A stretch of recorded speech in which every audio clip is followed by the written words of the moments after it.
हम लोग last chapter देख रहे हैं बेटा इकोलॉजी का, इन्वायरमेंटल इश्यूज। बहुत ज़्यादा कुछ नहीं है इस चैप्टर में, सिर्फ हमें इन्वायरमेंटल जो प्रॉब्लम्स हैं, air pollution, water pollution, solid waste management, इन सब चीज़ों का, नॉइज़ पोल्यूशन, इन सब चीज़ों को एक ओवरव्यू। और अगेन इस चैप्टर से भी सिर्फ डेटा बेस्ड क्वेश्चन आएंगे और आपको यहाँ पे एनसीईआरटी को फोकस करना होगा। एनसीईआरटी में जो भी डेटा, जो भी रूल्स एंड नॉर्म्स, एक्ट, इनकी बातें की गई हैं, वो सारी चीज़ें आपको यहाँ से मार्क करके और अपने नोट्स प्रिपेयर करने पड़ेंगे। ठीक है, इसमें फर्स्ट हम लोग देखेंगे एयर पॉल्यूशन से related, then water pollution, solid waste, agrochemical and their effect, radioactive wastage, greenhouse effect and global warming, ozone depletion and degradation by improper resource, then last में deforestation। तो somehow सभी इन सब चीज़ों से अवेयर हैं, little bit awareness सबको है कि ये चीज़ें क्या होती हैं, बट यहाँ इस चैप्टर के अकॉर्डिंग कुछ चीज़ें हम डेप्थ में जानेंगे इनके बारे में। ठीक है बेटा, जैसे पहला पैराग्राफ जो दिया हुआ है, इंट्रोडक्टरी है सब। Human population size has grown enormously over the last 100 years. हम लास्ट जो चैप्टर हम लोगों ने कंक्लूड किया था बायोडाइवर्सिटी के लॉस को और कंजर्वेशन वाली बात की थी, वहाँ पे भी हमने देखा था कि जो ह्यूमन पॉपुलेशन का इम्पैक्ट है, ठीक है, जो ह्यूमन पॉपुलेशन का इम्पैक्ट है लॉस इन बायोडाइवर्सिटी के लॉस में, वो एक तरीके से रेट को काफ़ी ज़्यादा हाई कर दिया है। ठीक है, कैटालिटिक एक्टिविटी की तरह से ह्यूमन पॉपुलेशन वहाँ पे रोल प्ले कर रही है, मतलब ह्यूमन रोल प्ले कर रहा है। सेम वे में अगर हम पॉल्यूशन की बात करें तो पॉल्यूशन भी पॉपुलेशन से रिलेटेड ही होगी। एयर पॉल्यूशन की बात करो तो ह्यूमन कंट्रीब्यूशन की बात आएगी। ठीक है, वाटर पॉल्यूशन की बात करें तो अगेन ह्यूमन कहीं ना कहीं उसमें कंट्रीब्यूट कर रहा है। तो जिस तरीके से पॉपुलेशन ग्रो कर रही है उसी तरीके से वो डायरेक्टली प्रोपोर्शनल हुआ रेट ऑफ पॉल्यूशन पे। क्लियर बेटा? तो human population size has grown enormously over the last 100 years. This means increase in demand for food, water, home, electricity, roads, automobiles and numerous other commodities. जो भी requirement है उनकी demand बढ़ेगी, population बढ़ेगी तो डिमांड बढ़ेगी। These demands are exerting tremendous pressure on our natural resources. और जिस तरीके से हम स्पीसीज़ के ख़त्म होने की बातें कर रहे थे बेटा, उसी तरीके से क्या है कि जितना ह्यूमन पॉपुलेशन है उसके अकॉर्डिंग वो नेचुरल रिसोर्स, अपने सर्वाइवल के लिए वो नेचुरल रिसोर्सेज पे डिपेंडेंट है। क्लियर? तो जब ह्यूमन पॉपुलेशन बढ़ेगी आगे तो ऑब्वियसली क्या होगा, वहाँ नेचुरल रिसोर्सेज पे डिपेंडेंसी, नेचुरल रिसोर्सेज का कंजम्पशन बढ़ेगा। कंजम्पशन कहीं पे बढ़ता है तो डिमांड बढ़ती है। ठीक है, फिर उसको अगर हम आर्टिफिशियल बिजनेस वगैरह में इस चीज़ों को देखें तो डिमांड सप्लाई वहाँ पे कॉन्सेप्ट आता है। बट ये तो नेचर है ना, ये सप्लाई तो ऐसे नहीं बढ़ा सकते कि तुम इसको लॉस भी करो और ये तुम्हारी सप्लाई भी बढ़ाती रहे। इस तरीके से नहीं, लिमिटेड सप्लाई है, लिमिटेड नेचुरल रिसोर्सेज है, उनको यूज़ करना है। Clear? And also contributing to pollution of air, water and soil. और जिस तरीके से हम इन नेचुरल रिसोर्सेज को यूज़ कर रहे हैं, हमारी जो पॉपुलेशन है वो कहीं ना कहीं इन नेचुरल रिसोर्सेज को कंटामिनेटेड भी कर रही है। Clear? The need of the hour is to check the degradation and depletion of our precious natural resources and pollution without halting the process of development. अब ये तो हो नहीं सकता ना कि हम अपना डेवलपमेंट छोड़ दें। जैसे जस्ट सपोज एक इमेजिन करो कि ऐसा तो है नहीं कि हम फिर से बैलगाड़ी से चलना शुरू कर सकते हैं, हम व्हीकल का यूज़ बंद कर दें, हम वाटर को पीना बंद कर दें, कुछ इस तरीके से चीज़ें नहीं हो सकती। लेकिन हम इस पर फोकस्ड हो सकते हैं कि मतलब अब वो वीक टाइम आ चुका है कि हमें इस पर फोकस होना चाहिए कि किस तरीके से हम पॉल्यूशन को रोकने के लिए, पॉल्यूशन को कम करने के लिए, नेचुरल रिसोर्सेज को अवेलेबिलिटी बनी रहे वो उसको मेंटेन करने के लिए हम क्या क्या अप्रोच कर सकते हैं। क्लियर? तो इसमें ऑब्वियसली अब ह्यूमन पॉपुलेशन तो बढ़ ही रही है, उसका रोल भी है। ह्यूमन डेवलप भी कर रहा है, साथ साथ में टेक्नोलॉजी भी बढ़ रही है। ठीक, एक बार जिसने एसी लगा के रहना सीख लिया वो बिना एसी के क्यों रहेगा? अगर उसके पास पैसे हैं, उसके पास चीज़ों को खरीदने की और उस चीज़ों को स्टेबलाइज करने की पावर है उसके अंदर, तो ऑब्वियसली वो करेगा। और एक जगह नहीं, दो जगह नहीं, 3 जगह करेगा। उसकी गाड़ी में भी एसी है, उसके ऑफिस में भी एसी है, उसके घर में भी एसी है, इवन किचन में भी एसी है। तो वो यूज़ करेगा क्योंकि उससे उसको कंफर्ट मिल रहा है। ठीक, तो वही कह रहा है कि without halting the process of development, ऐसा नहीं है कि हमें टेक्नोलॉजी की बहुत पता नहीं होना चाहिए, हम टेक्नोलॉजी को यूज़ नहीं करें, लेकिन हम किस तरीके से उसको यूज़ करें कि हम उसका एटलीस्ट पॉल्यूशन या उसका जो निगेटिव इम्पैक्ट है उसमें एक कंट्रोल कर सकें। क्लियर? तो पॉल्यूशन एग्जैक्टली क्या होता है? पॉल्यूशन इज एनी अनडिजायरेबल, अब यहाँ से आप मार्क कर लेना, pollution is any undesirable change in physical, chemical और biological characteristic of air, land, water और सॉइल। जब हम बात करेंगे पॉल्यूशन की, means it is like a contamination, किसी भी नेचुरल रिसोर्सेज जो प्योर फॉर्म में है उसमें आपने ह्यूमन एक्टिविटी की वजह से उसमें कुछ अनडिज़ायरेबल थिंग्स, अनडिज़ायरेबल मैटर उसमें ऐड हो गए। Clear? That is pollution. If we talk about the physical, means किसी चीज़ का एक नेचुरल फिजिकल प्रॉपर्टी है, जैसे सपोज कि किसी रिवर का एक नेचुरल टेम्परेचर है, किसी तुम्हारा जैसे तुम लोगों के रत्नागिरी वाले एरिया में, कोस्टल एरिया में अपना समुद्र का एक टेम्परेचर है। अब वहाँ पे कोई बड़ी बड़ी फैक्ट्री वगैरह लग जाए और उससे कुछ बहुत हाई टेम्परेचर का वाटर वगैरह वहाँ पे पूरा वेस्टेज की तरह रिलीज हो और उसका टेम्परेचर हाई है, तो वो वहाँ पे जाएगा तो वो उसके इकोसिस्टम को भी डिस्टर्ब करेगा और उस जगह पे उसको वो जो वाटर है वो भी पॉल्यूटेड होगा। ठीक है? अब इसी तरीके से कोई छोटी छोटी नदियाँ हैं, कोई वाटर बॉडीज़ है जिस पे लोग डिपेंडेंट है, वहाँ पे उनके उनके चेंजेस हो गए तो उसके फिजिकल प्रॉपर्टी में चेंज हुआ तो फिजिकल कंटामिनेशन हो गया। कोई केमिकल, अब उसमें ऑब्वियसली कोई ना कोई केमिकल रिलीज हो रहा होगा, वो डिजॉल्व होगा तो केमिकल प्रॉपर्टी हो गया। फिर उसका एक बायोलॉजिकल उसका फ्लोरा फोना होगा, वो डिस्टर्ब होगा। ठीक है? तो इस तरीके का जो भी डिस्टर्बेंस होगा उसके नेचुरल अकरेंस में, नेचुरल रिसोर्सेज या नेचुरल जो इकोसिस्टम था उसको हमने डिस्टर्ब किया, दैट इज पॉल्यूशन। क्लियर? तो pollution is any undesirable change in physical, chemical और biological characteristic of air, land, water और सॉइल। ठीक? जो हम मेन बायोस्फीयर को जो बनाने में मेन इंपॉर्टेंट रोल प्ले कर रहे हैं, air, land, water and soil, उसकी हम लोग बात करें तो उनमें कोई भी कंटामिनेशन होगा, कोई भी चेंजेस होगा जो कि अनडिजायरेबल है। ठीक? That is pollution. Agent that bring about such an undesirable change are called pollutant. और बहुत छोटी क्लास में भी ये सब पढ़ा होगा, जो पॉल्यूशन कॉज करते हैं उनको पॉल्यूटेंट बोलते हैं।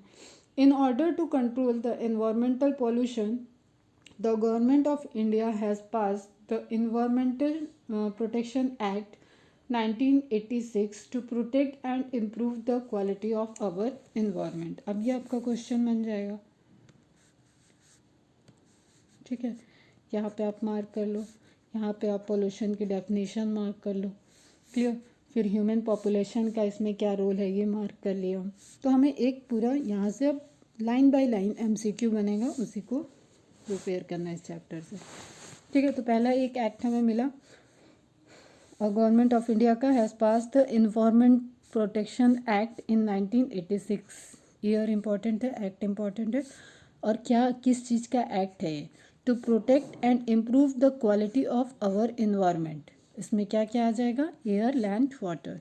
ठीक है? या एयर, वाटर, सॉइल। क्लियर है?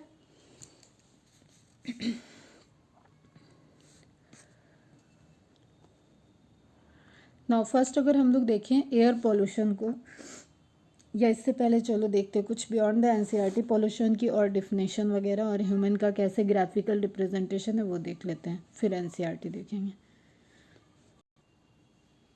अब इस इमेज में बेटा हम लोग को क्लियर दिख रहा है कि जो इंडस्ट्रियल से धुआं वगैरह निकल रहा है उसको इनहेल कर रहे हैं, तो ऑब्वियसली वो क्या करेगा, कुछ ना कुछ हार्मफुल इम्पैक्ट करेगा।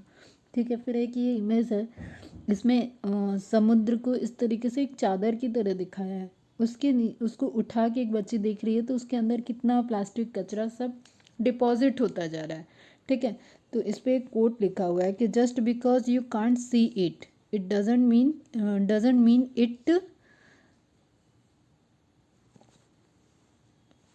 It is not there. ठीक है, आप नहीं देख रहे हो इसका मतलब नहीं है कि वहाँ पे कुछ ऐसा है नहीं।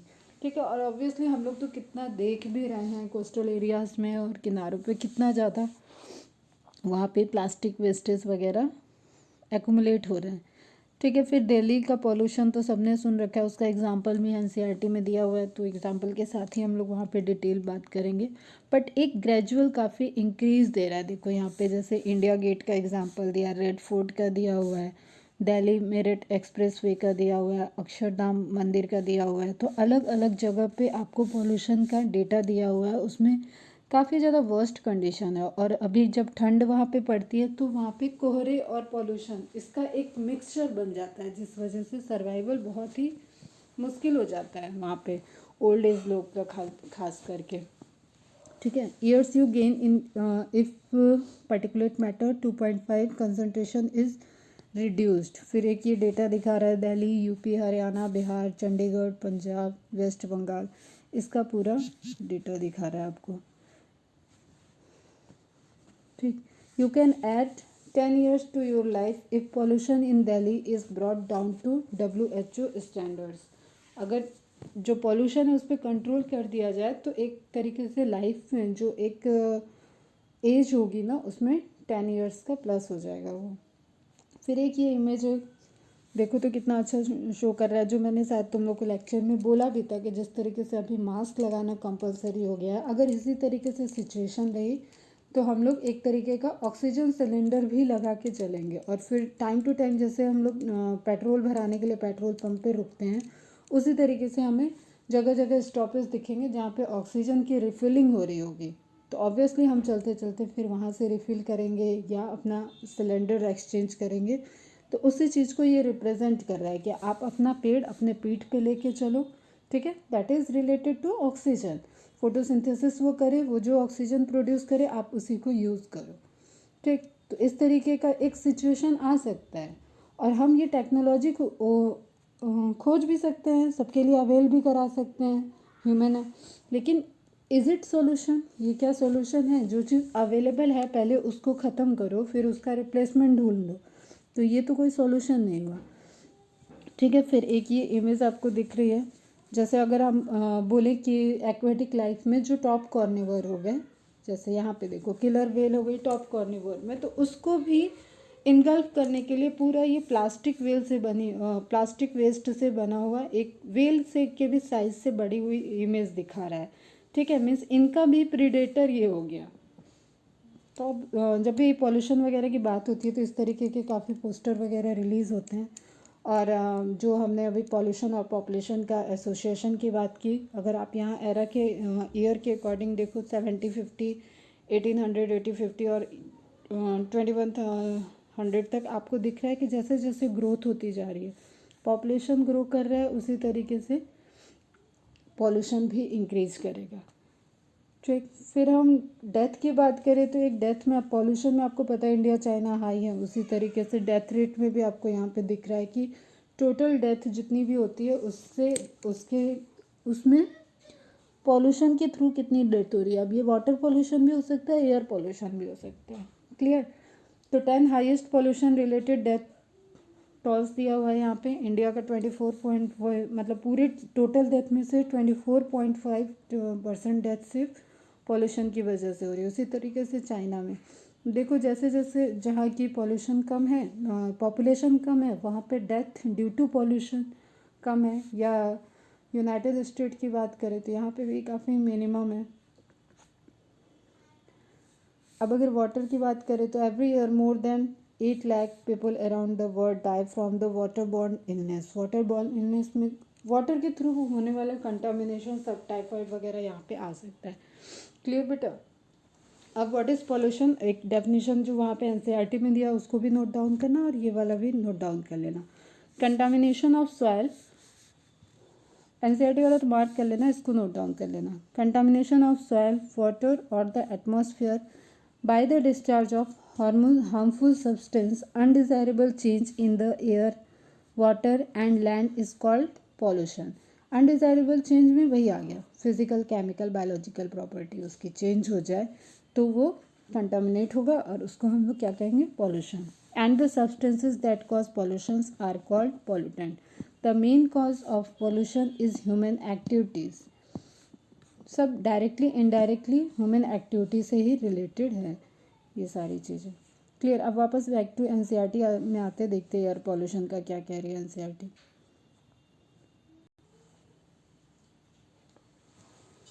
Air pollution and its control. We are dependent on air for our respiratory needs. Air pollutants cause injury to all living organisms. They reduce growth and yield of crops and cause premature death of plants. Air pollutants also deleteriously affected the respiratory system of humans and of animals. ये सब तुम लोगों को पता ही है. Harmful effect depend on the concentration of pollutant, duration of exposure and the organism. Harmful effect individual to individual vary करेगा obviously कि वो कितना यूज़ कर रहा है, कितना उसके अंदर कंसंट्रेशन ऑफ पॉल्यूटेंट गया, कितने टाइम के लिए वो उस पर्टिकुलर पॉल्यूशन से एक्सपोजर हुआ उसका. ठीक है, क्योंकि ब्रीदिंग के थ्रू जाएगा वो अंदर. कोई भी एनिमल होगा उसके ब्रीदिंग के थ्रू वो एयर जो कंटामिनेटेड एयर होगी उसके बॉडी में जाएगी. तो वो कितनी देर तक उस एटमॉस्फेयर में रहा, कितना एक्सपोजर उसने लिया, उस पर डिपेंडेंट करेगा कि उसके बॉडी पे क्या इफेक्ट होगा. Smoke stacks of thermal power plant. Smoke stacks कैसे हो गए, जैसे बहुत एकदम धुएं जैसा स्ट्रक्चर. ठीक है, थर्मल पावर प्लांट जहाँ इलेक्ट्रिसिटी वगैरह प्रोड्यूस की जाती है वहाँ पे स्मोक स्टैक्स दिखेंगे आपको. अभी मैं इमेज दिखाती हूँ. Smelters and other industries releases particulate and gaseous air pollutant together with harmless gases such as nitrogen, oxygen, extra. अब क्या होता है ना कि एयर पॉल्यूटेंट कैसे होगी, जब कोई भी गैस रिलीज हो रही है उसमें कोई कंटामिनेशन मिक्स हो तो एयर पॉल्यूटेंट हो जाएगी. ठीक है, अब जो भी ये थर्मल पावर प्लांट वगैरह या जो भी यूज़ हो रही है इंडस्ट्री में गैसेस वहाँ से रिलीज़ होते हैं, वहाँ से जो धुआं निकलता है उसमें जो गैसेस के साथ साथ मतलब अगर क्लीन एयर की बात की जाए तो उसमें भी ऑब्वियसली क्लीन एयर वाला भी पोर्शन होगा. ठीक है, उसमें डिजॉल्व उसमें मिक्स आपको पॉल्यूटेंट मिलेंगे. क्लियर. तो हार्मलेस हो गया nitrogen and oxygen and pollutant भी उसमें मिक्स हैं. पॉल्यूटेंट मिक्स में क्या क्या हो सकता है, सल्फर डाइऑक्साइड आ सकता है. ठीक है, चलो ये अभी जैसे बात करें क्या हो सकता है, कार्बन मोनोऑक्साइड निकल सकती है, रिलीज़ हो सकती है. नाइट्रोजन के ऑक्साइड्स एनॉक्स जो बोलते हैं वो रिलीज़ हो सकते हैं. तो इस तरीके के डिफरेंट टाइप के केमिकल उसमें जो हार्मफुल इम्पैक्ट करे वो वहाँ पे रिलीज़ हो सकते हैं. क्लियर. तो अब उसको तो प्योरीफाई करना पड़ेगा. अगर आपको इससे कोई प्रिवेंशन लेना है तो आपको उसी यूनिट में उसी पर्टिकुलर यूनिट में उस पूरे प्लांट में आपको कोई ऐसा यूज़ करना पड़ेगा. आप सिंपल इसको सोचो, कॉम्प्लिकेट बनाने की ज़रूरत ही नहीं है कि वो जो गैस निकली वो ऑब्वियसली किसी रिएक्शन की वजह से निकली होंगी और वो रिएक्शन आपके लिए बेनिफिट होगा तभी आप वहाँ उस प्लांट में वो पर्टिकुलर रिएक्शन करा रहे हो. लेकिन वो बाई प्रोडक्ट या साइड प्रोडक्ट में वो हार्मफुल प्रोडक्ट भी फॉर्म हो रहे हैं. तो आप क्या कर सकते हो, एक फ़िल्टर टेक्निक यूज़ कर सकते हो कि आप उसको फ़िल्टर कर दो और एयर को प्योरीफाई कर दो एंड देन वो प्योरीफाई एयर बाहर है.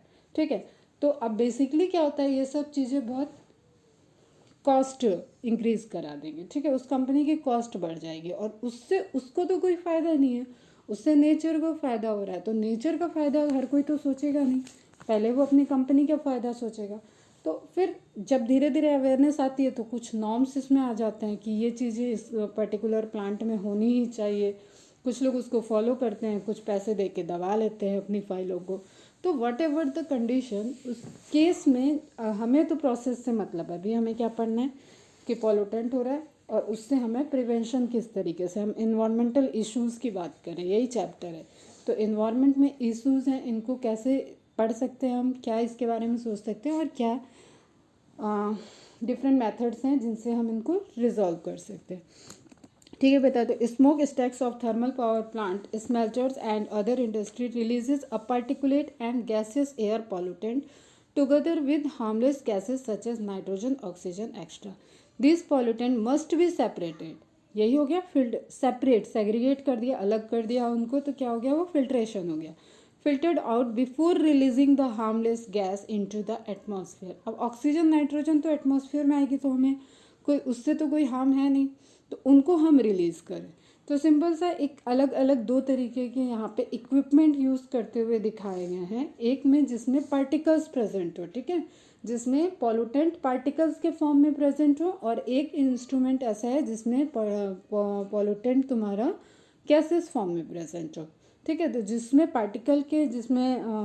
पार्टिकल फॉर्म में प्रेजेंट होगा उसको इलेक्ट्रोस्टैटिक प्रेसिपिटेटर से प्रेसिपिटेट करा दिया जाएगा और क्लीन एयर बाहर रिलीज करा देंगे। एंड स्क्रबर जब गैसेस को क्लीन करना हो और गैसेस पॉल्यूटेंट को रिमूव करना हो। यहाँ पे दो चीज़ तुम लोग नोट डाउन कर लेना, एनसीईआरटी में इसी इमेज के पास नोट डाउन कर लेना। जब हमें सॉलिड पार्टिकुलेट मैटर बोलते हैं ना बेटा, पीएम काउंट वगैरह जो आता है, पार्टिकुलेट मैटर रिमूव करना हो तो हम यूज़ क्या करेंगे, इलेक्ट्रोस्टैटिक प्रेसिपिटेटर। एंड जब हम गैसेस पॉल्यूटेंट, जैसे हम कार्बन मोनोऑक्साइड की बात कर लें, H2S की बात, SO4 की बात कर लें, चल तो हम लोग वहाँ पे क्या बोलेंगे, सल्फर डाइऑक्साइड की बात कर लें तो वहाँ पे हम लोग क्या बोलेंगे, गैसेस SO2 की ना, गैसेस पॉल्यूटेंट। एसिड रेन याद है ना, एसिड रेन में क्या बनता है, H2SO4 कैसे, वाटर प्लस SO2, ठीक। ये SO2 एटमॉस्फेयर में प्रेजेंट होगा, बारिश होगी तो उससे as a resultant acid rain हो जाता है। वही सारे फिनोमेना हैं यहाँ पे। तो अब हम इंडस्ट्रियल पर्पज से बात करें तो बेटा यहाँ पे आपको देखना है दो मैकेनिज्म आपको यहाँ पे दिख रही है। एक में आप इलेक्ट्रोस्टैटिक प्रेसिपिटेटर यूज़ कर रहे हो। अब आप नेम इंडिकेट कर रहा है यहाँ पे कुछ तो इलेक्ट्रिक चार्ज की बात हो रही है, क्लियर। अब एकदम सिंपल वे में पहले मेथड को समझो। एक एयर जो वहाँ पे जनरेट हुई, ठीक, जिसमें कंटामिनेशन है, इस कंटामिनेशन के आसपास हमने एक इलेक्ट्रिक फील्ड का कोरोना क्रिएट किया, मतलब एक इलेक्ट्रिक फील्ड का वहाँ पे फील्ड जनरेट की और एक जैसे बाउंड्री बना दी, ठीक है। अब वहाँ से जब वो एयर पास ऑन होगी तो उस पर्टिकुलर मैटर पे एक चार्ज आ जाएगा। ये चार्ज कैसा होगा, निगेटिवली चार्ज, ठीक है। हमने जो वहाँ पे इलेक्ट्रिक फील्ड जनरेट की थी वो कैसी थी, निगेटिवली।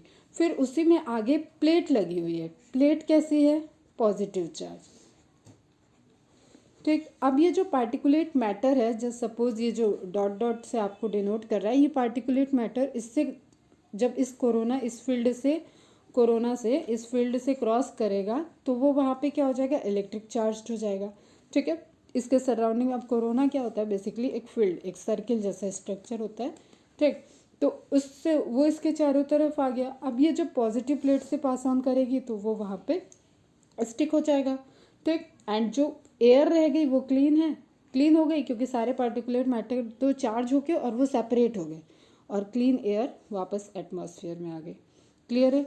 इसका एक और इमेज दिखाते हैं, फिर हम लोग स्क्रबर की बात करेंगे।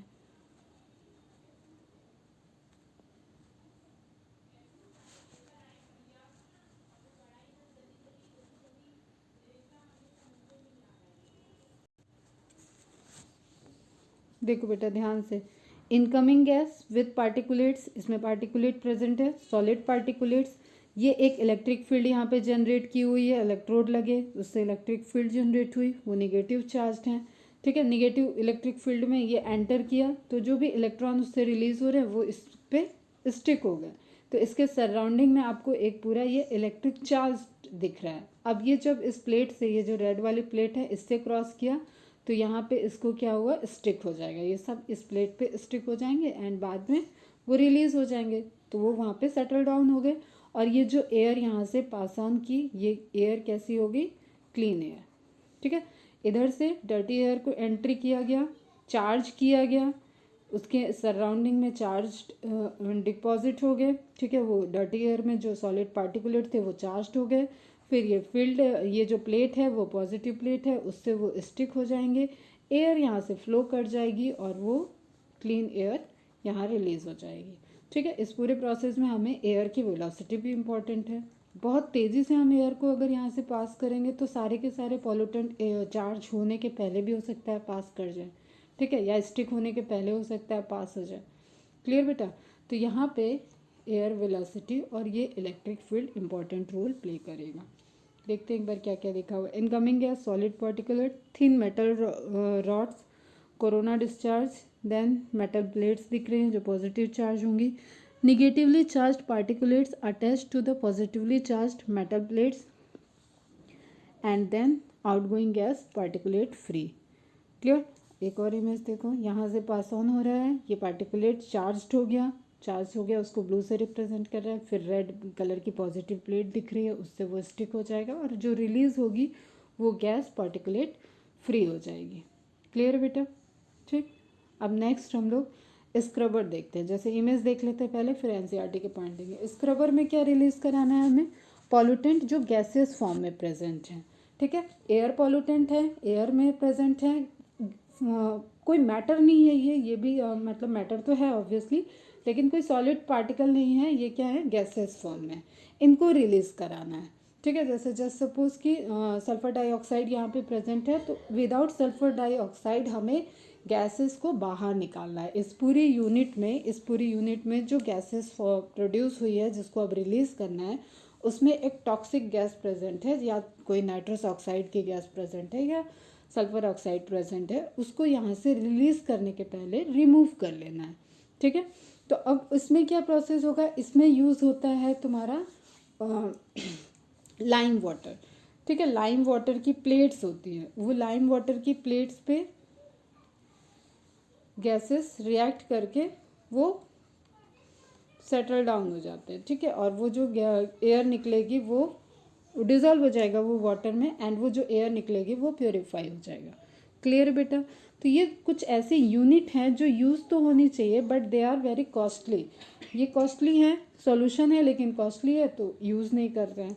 नॉर्म्स में है लेकिन हम फॉलो नहीं करेंगे, उसकी जगह हम कुछ लूपहोल्स का यूज़ कर लेंगे। तो आपको यहाँ पे दिख रहा है डर्टी एग्जॉस्ट गैस इन, और ये क्लीन गैस आउट हो रही है। इसके बीच में पूरा प्रोसेस दिया हुआ है, कैसे रेजिस्टेंस टैंक है, उससे कैसे फॉलो अप होते वो पूरा मैकेनिज्म रहेगा, लेकिन उसमें जो इम्प्योर एयर है उसको रिमूव कर देंगे। इधर देखो कॉस्टिक जो लिखा हुआ है, इससे ही लाइम वाटर रिलीज होगा, तो ये इंपॉर्टेंट रोल प्ले करेगा। क्लियर बेटा। एंड एज द रिजल्ट जो एंड में निकलेगी वो क्लीन एयर रहेगी। तो आपको दो इक्विपमेंट यहाँ पे याद रखना है। First one is electrostatic precipitator and second one is scrubber. Clear. Back to NCERT चलते हैं। ठीक, अच्छा ये भी देख लो, जैसे इलेक्ट्रोस्टैटिक प्रेसिपिटेटर की कॉस्ट दिखाई होगी, 45 लाख पर यूनिट इसकी कॉस्ट है। क्लियर। और ये भी पुराने डेटा है, कुछ इसके नए रिजॉल्व किए होंगे। अब सल्फर डाइऑक्साइड का स्क्रबर दिखा रहा है, तो इसकी क्या कॉस्ट है? 2.5 lakh per unit. Type gas scrubber, brand Aquatech दिया हुआ है, वॉटेवर जो भी दिया हुआ है। ठीक, तो इस तरीके से आपको एक रेंज दिख रहा है कि पूरा प्रॉपर इनका जो रेंज है वो इतना हाई है कि एक एक्स्ट्रा कॉस्ट की तरह, क्योंकि इससे आपके प्रोडक्ट में, उस कंपनी के पर्टिकुलर प्रोडक्ट में कोई चेंज नहीं आ रहा है। This is environmental change, environmental benefit के लिए आपको इसको यूज़ करना चाहिए। क्लियर। अब देखो पार्टिकुलेट मैटर की साइज़ के एक आइडिया लेने के लिए यहाँ पे कुछ एक कंपेरेटिव दिखाया गया हुआ है। इसमें एक हेयर को लिया गया है, देखो ये सेंटर में एक हेयर दिया हुआ है, बाल एक, फिर आपको एक डस्ट पार्टिकल दिया हुआ है या सैंड पार्टिकल आप समझ लो, फाइन बीच सैंड पार्टिकल। फिर आपको यहाँ पे पर्टिकुलर मैटर की अलग अलग साइज़ का दिया हुआ है। तो जो हम लोगों ने दिल्ली का पॉल्यूटेंट वाली बात कर रहे थे, वहाँ पे पर्टिकुलर मैटर की 2.5 साइज़ की बात की थी। अब इसकी कंपैरेटिवली देखो, एक हेयर में PM10 को इस तरीके से बिट्स की तरह शो किया है, उस PM10 पे PM2.5, ठीक है, माइक्रॉन्स के डायमीटर के वहाँ पे पर्टिकुलेट मैटर को शो किया हुआ है। तो कितनी छोटी इनकी साइज़ होती है, इसलिए ये ब्रीदिंग में लंग्स तक पहुँच जाते हैं, and then they cause damage अलग अलग तरीके से। वो डिपेंड्स ऑन वही क्या इंटेंसिटी है, कितना एक्सपोजर है, कितना अमाउंट एंटर किया, उसके अकॉर्डिंग ये अफेक्ट करेगा। अब यहाँ पे क्या क्या हो सकता है? डिपॉजिटेड इन लंग्स दिखा रहा है, ठीक है, PM2.5 का इनहेलेशन हुआ, अब वो डिपॉजिट हो सकता है लंग्स में, एंड सॉल्युबल कंपोनेंट्स की तरह बिहेव कर सकता है, इन्फ्लेमेशन कॉज कर सकता है अलग अलग तरीके का, या कुछ आगे जाके कुछ अलग इम्यून सिस्टम में भी इंटरफेयर कर सकता है, या डीएनए को डैमेज कर सकता है, डीएनए मेथाइलेशन कर सकता है, अलग तरीके के कुछ कैंसर कॉज कर सकता है, म्यूटेशन कर सकता है। तो इस तरीके के डिफरेंट टाइप्स के इम्पैक्ट वहाँ पे हो सकते हैं। क्लियर है बच्चे? वापस चलते हैं अब एनसीईआरटी पे। ठीक है बेटा, यहाँ पे हम देख रहे हैं स्क्रबर एंड इलेक्ट्रोस्टैटिक प्रेसिपिटेटर, दोनों इमेज इंपॉर्टेंट रहेंगे बेटा, ध्यान से। ठीक, लेबलिंग वगैरह को ध्यान रखना होगा। देखो यहाँ पे वाटर लाइम स्प्रे दिख रहा है, या लाइम वाटर की लेयर्स भी कहते हैं इसको। तो यहाँ से सेपरेशन में रोल प्ले करेंगे। अब यहाँ पे स्क्रबर का सिंपल फिनोमेना दिखा है, जैसे फंडामेंटल होता है ना किसी इक्विपमेंट का, एक डर्टी एयर एंटर किया स्क्रबर के अंदर, एक यूनिट के अंदर, उस यूनिट में क्या है, लाइम वाटर की ट्रेस हैं, फिर वहाँ से सेपरेशन हुआ, जो कंटामिनेटेड गैसेस थी वो रिलीज हो गई, एंड जो हार्मलेस गैसेस क्लीन एयर हैं वो एटमॉस्फेयर में रिलीज हो गया। There are several ways of removing particulate matter, the most widely used of which is electrostatic precipitator. अब देख लेते बेटा यहाँ पे क्या क्या लिखा है, which can remove over 99% particulate matter present in the exhaust from a thermal power plant. It has electrode wires that are maintained at several thousand volt, which produces a corona that release electrons. एक field generate हो जाएगा.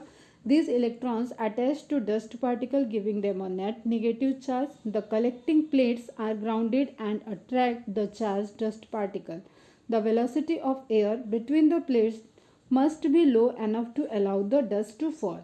Clear बेटा? अब ये आपका इतना तेज़ नहीं होना चाहिए कि वो चार्ज भी हो, वो अटैच्ड भी नहीं हो पाए और वो रिमूव हो जाए। तो वो अटैच्ड हो जाएंगे तो वो थोड़ी देर में जैसे वो इलेक्ट्रिक फील्ड ख़त्म होगी तो वो वहाँ पे रिमूव हो जाएंगे। ठीक है, फॉल डाउन हो जाएंगे। A scrubber, second one is scrubber, can remove gases like sulphur dioxide in a scrubber. The exhaust is pass through a spray of water or lime. Recently, we have realized the dangers of particulate matter that are very small and are not removed by these precipitators. According to Central अब देखो फिर से एक आपको याद करने के लिए आ गया एक बोर्ड का नाम यहाँ पे जो दिया है। अकॉर्डिंग टू सीपीसीबी का फुल फॉर्म पूछ सकता है, central pollution control board, CPCB, particulate size 2.5 metre micrometre और less in diameter are responsible for causing the greatest harm to human health. अब देखो आप पूरा स्टेप भी इंपॉर्टेंट है, हो सकता है आपको मल्टी स्टेप कौन से क्वेश्चन पूछ जाए, हो सकता है आपको सीपीसीबी का फुल फॉर्म पूछ ले, हो सकता है आपको पार्टिकुलेट मैटर की साइज पूछ ले कि विच साइज इज हार्मफुल. क्लियर? तो 2.5 और लेस देन 2.5 माइक्रोमीटर साइज के पार्टिकुलेट मैटर जो होंगे वो हार्मफुल होंगे, are responsible for causing the greatest harm to the human health. These fine particulates can be inhaled deep into the lungs and can cause breathing and respiratory symptoms, irritation, inflammation and damage to the lungs and premature death. अब यहाँ पे हम कुछ आपको detail में ये सारे disease नहीं बता रहे हैं, ऑलरेडी हम लोग रेस्पिरेटरी सिस्टम में इन सब चीज़ों को, इन सारे वर्ड को सुने हुए हैं. ठीक है, तो this is one of the cause कि एक पॉल्यूशन के थ्रू, एयर पॉल्यूशन के थ्रू भी ये सारे कॉज हो सकते हैं. Now next is automobiles are a major cause of atmospheric pollution at least in the metro cities. अब मेट्रो सिटीज़ में बात करें, चलो इंडस्ट्री तो हर जगह नहीं हो सकती ना, इंडस्ट्री बहुत सिटी के बाहर भी हो सकती है, बहुत आउटर एरिया में. अब इंडस्ट्रियल एरिया डेवलप हो जाता है, जैसे भोपाल के पास एक मंडीदीप करके पूरा इंडस्ट्रियल एरिया है. फिर तुम इधर हरियाणा पंजाब साइड में बद्दी, सोलन, ये सब सुने होंगे, ये सब इंडस्ट्रियल एरियाज़ है. ठीक है, फिर ऐसे ही मुंबई में पूरा एक बोईसर, थाना, ये सब शायद इधर सारे इंडस्ट्रियल एरिया है. तो इंडस्ट्रियल एरिया हो सकता है सिटी में ना हो, मेन सिटी में ना हो, तो उससे तो प्रोडक्शन, उससे एयर पॉल्यूशन का इम्पैक्ट भी कम पड़ सकता है. लेकिन फिर भी सिटी के अंदर व्हीकल्स तो चल रहे हैं, तो ऑटोमोबाइल्स भी एक इम्पॉर्टेंट रोल प्ले कर रहा है एटमॉस्फेरिक पॉल्यूशन में, at least in the metro cities. As the number of vehicles increases on the street, this problem is now shifting to the other cities too. Proper maintenance of automobiles along with the use of lead free petrol. lead free petrol क्या होता है, इसको बोलते हैं green vitriol या green fuel. तो एक word यहाँ पे नोट डाउन कर लेना, ग्रीन। ठीक है, लेड फ्री पेट्रोल मीन्स बेटा ग्रीन फ्यूल में आ जाता है, इसमें लेड फ्री रहता है। अब इसकी क्या प्रॉपर्टी होती है कि जो ये पॉल्यूटेंट हैं, पॉल्यूटेंट का मिक्सचर या इनसे कुछ रिएक्शंस वगैरह ये कॉज नहीं कर पाता है, एंड उससे जो एयर रिलीज होगी या जो कंबशन से एयर रिलीज होगी वो पॉल्यूटेंट फ्री हो जाएगी। क्लियर बेटा?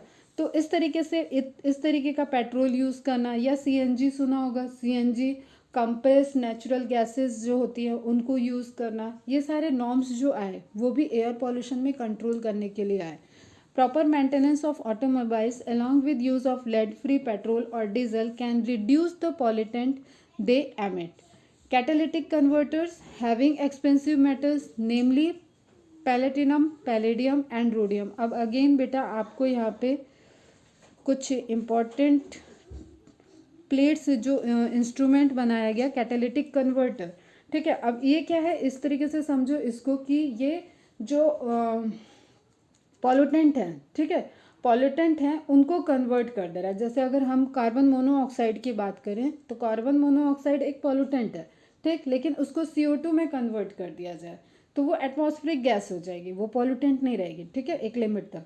एंड इसी तरीके से नाइट्रस ऑक्साइड जैसे समथिंग कुछ है तो उसको कन्वर्ट कर दिया जाए नाइट्रोजन में। तो इस तरीके के कुछ इंस्ट्रूमेंट कैटालिटिक कन्वर्टर बोला जाएगा, उनको अगर व्हीकल्स में फिट कर दिया जाए और उनमें जो मेटल्स होंगे वो उससे रिएक्टेंट करेंगे, वो इस कन्वर्जन में रोल प्ले करेंगे।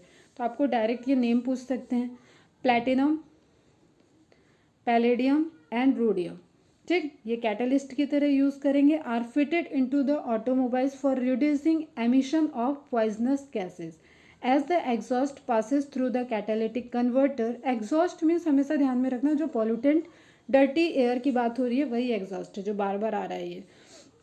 Converter unburned hydrocarbons. अब इसमें क्या क्या हो सकता है बेटा आपका, इसमें SC हाइड्रोकार्बन्स हो सकता है, CO कार्बन मोनोऑक्साइड हो सकता है, नॉक्स इस इज द मिक्सचर ऑफ, ऐसे बोल सकते हैं SCCO plus Knox.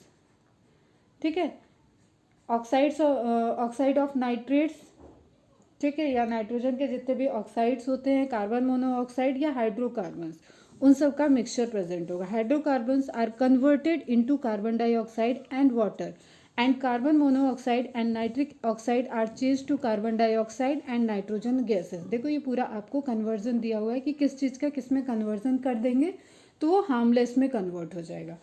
Motor vehicles equipped with catalytic converter should use unleaded मतलब यही, ये जो वर्ड था ना leaded, lead free petrol, lead free petrol है, लेड नहीं उसमें प्रेजेंट है तो उसको क्या बोल देंगे, अनलेडेड पेट्रोल। टर्मिनोलॉजी बेटा ध्यान रखना, लेड LEAD वाला lead. Petrol because lead in the petrol inactivate the catalyst. अगर लेड प्रेजेंट होगा तो वो ये जो कैटालिटिक ब्लेड्स यूज़ कर रहे हैं उनके एक्टिविटी को परफॉर्म नहीं करने देगा। ठीक है, उन कैटलिस्ट को इनएक्टिवेट कर देगा। इस केस में आपको पेट्रोल, अगर आपके व्हीकल में कैटालिटिक कन्वर्टर लगा है तो आपको पेट्रोल जो यूज़ करना होगा वो होगा अनलेडेड पेट्रोल। क्लियर है बेटा? बस इतना ही रखते हैं आज, बाकी नॉइज़ पोल्यूशन वगैरह मैं कल बताती हूँ। इसकी कुछ इमेज दिखा देते हैं।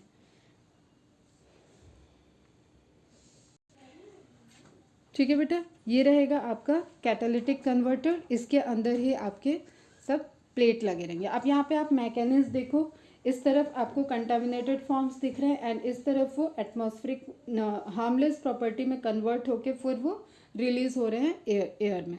ठीक है, तो 3 वे कैटालिस्ट सिस्टम हो गया। ये क्या क्या हो गया, इसमें क्या क्या यूज़ कर लिया, प्लैटिनम, पैलेडियम एंड रोडियम। एक बार मैच कर लेना, शायद यही था या क्या था, प्लैटिनम, पैलेडियम एंड रोडियम। एक बार NCERT से देख लेना फिर से। ठीक, इसकी बनी हुई प्लेट है, इससे जब वो पास थ्रू होगा तो ये यहाँ पे प्योर एयर को रिलीज कर देगा। और कंडीशन क्या है, पेट्रोल कैसा होना चाहिए, लेड फ्री, या you can say unleaded petrol. ठीक है बेटा, बस इतना ही रखते हैं आज, नेक्स्ट हम कल कंटिन्यू करेंगे यहाँ से आगे। चलो bye bye, take care. Complete करके अपडेट कर देना मुझे।